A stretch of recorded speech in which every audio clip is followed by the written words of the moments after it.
Hey guys, it's Tony Gattari here from Achievers Group.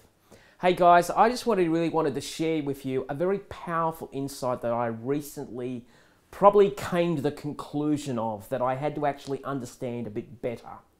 In the past, we've shown you how to sell different personalities. What I'd now like to do is I'd like to spend some time and just really educate you and equip you in actually how to sell to different age groups.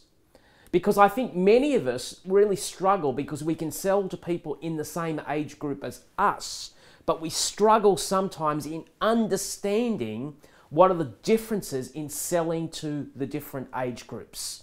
So what I'd really like to do now is just really spend some time and really unpack this teaching so you can really be equipped to actually really sell to anybody, anytime, not just based on personalities, but based on age groups. So what is the first age group, you would ask? Well, they would be called the traditionalists. The traditionalists are traditionally born prior to World War II. So effectively they were born before 1940 and backwards. So as you can see, they are certainly aging and they're dying. That is something that we know for truth. But what about them as a customer? Well, there's no doubt in my opinion that the most important quality is that you must provide consistent ongoing service. Not fluff, but pure consistency.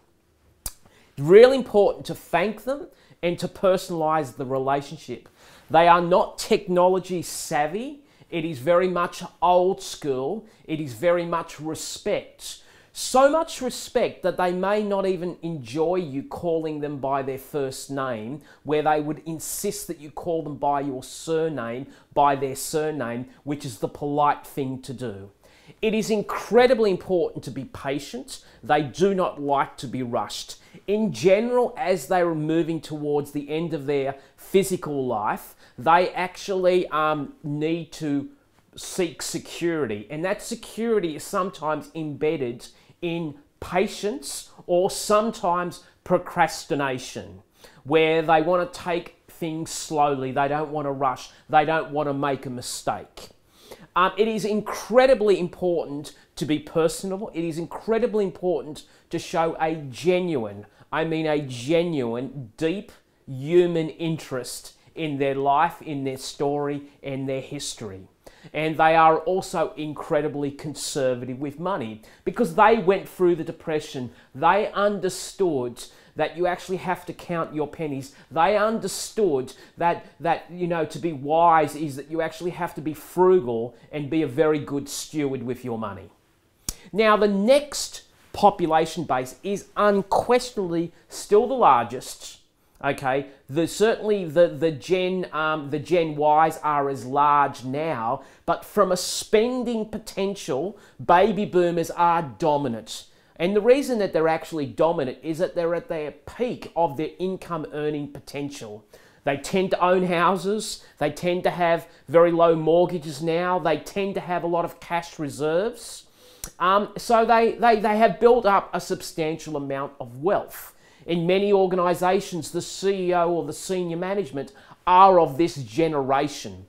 So the baby boomers are those people who have been born after World War II to around about 1963. Now, what we do know about them is that they love to be treated as individuals. Number two, they are the fix-it generation. They are the generation that wants solutions, they want answers, they realise that they have a problem. Effectively, they want the problem fixed. So really, you need to position yourself as a problem solver. You need to be very results orientated. You need to make them feel special. They really crave the view of individuality. And not only that, the most remarkable thing is that they're living longer, but not only are they living longer, they are incredibly fit individuals. They tend to look after themselves much more than past generations. And one of the most attractive things that you could do for them to really engage with them is to admire their physical appearance. They are incredibly optimistic. They came from the generation of the 50s where there was a lot of wealth, baby boomers, growth in the economy, consistently driving all the time, and they also have a deeper sense of the spiritual side of things. They realize that although materialism is important, there has to be more to that, because many of them have reached the top of the mountain and basically are looking as this as good as it gets, and they're now going deeper into self-actualization. And the other thing really important about them from a baby boomer's perspective is they don't want to be left behind. They have an enormous fear from, if they don't understand technology, they will become antiquated and old-fashioned.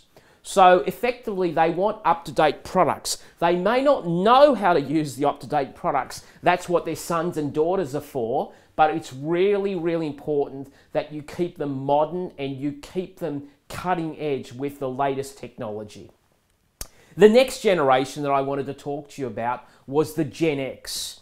Now, these are in between the Gen Y and these are in between the baby boomers. And they are a relatively small segment. But there is a couple of things that we need to be aware of about Gen X. Gen X grew up in a certain amount of economic uncertainty. They saw many recessions of the 80s and the 90s, and they realized that you didn't have a job for life.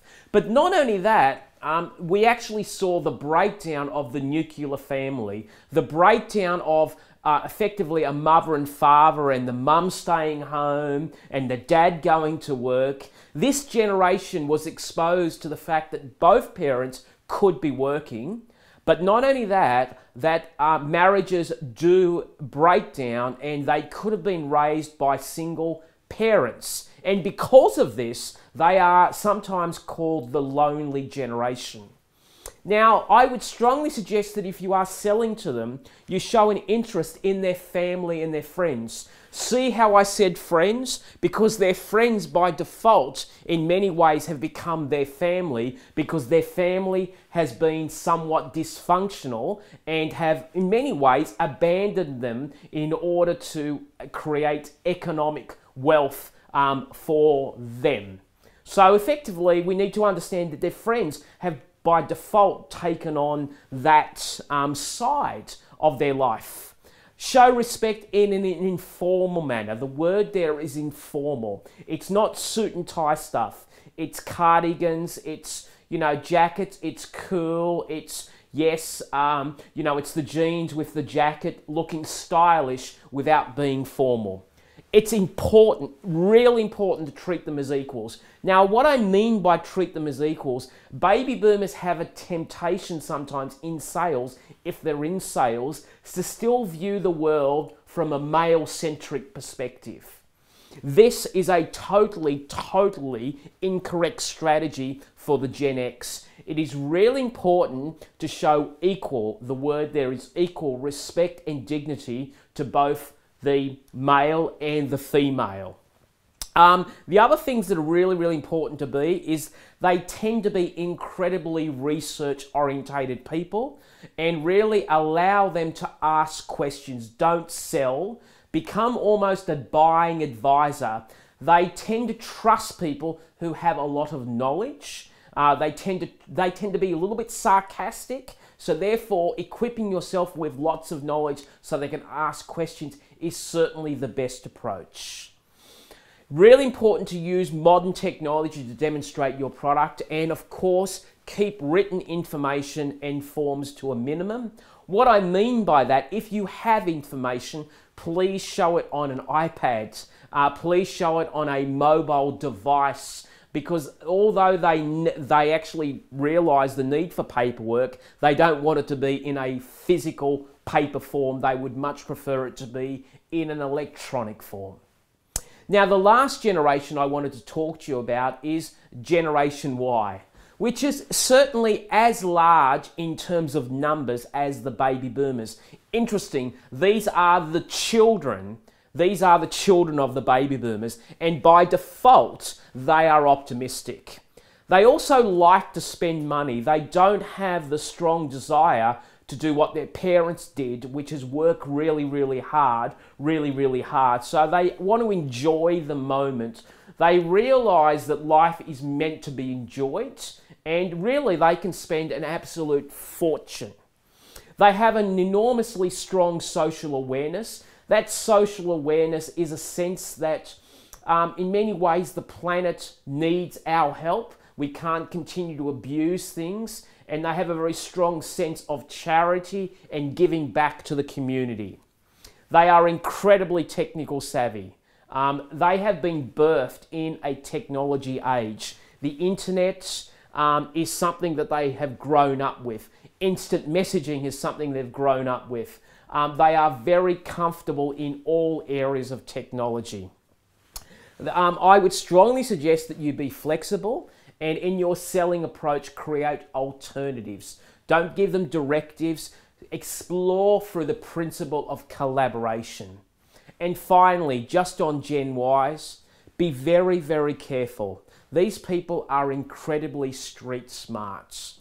They are incredibly knowledgeable even at an early age because of technology. And they can smell a con. You know, I've seen many salespeople use very old techniques of the 1950s and 60s on a Gen Y. And a Gen Y is certainly not stupid and will actually avoid being sold that way and will dismiss it as a con. And not only dismiss it as a con, will publicly, through the internet, through social media, declare it to the universe. So guys, I just wanted to share that video vitamin on actually how to sell and to change gears to different age groups. Guys, I hope that has helped you. Until next time, God bless you. Have the most amazing day.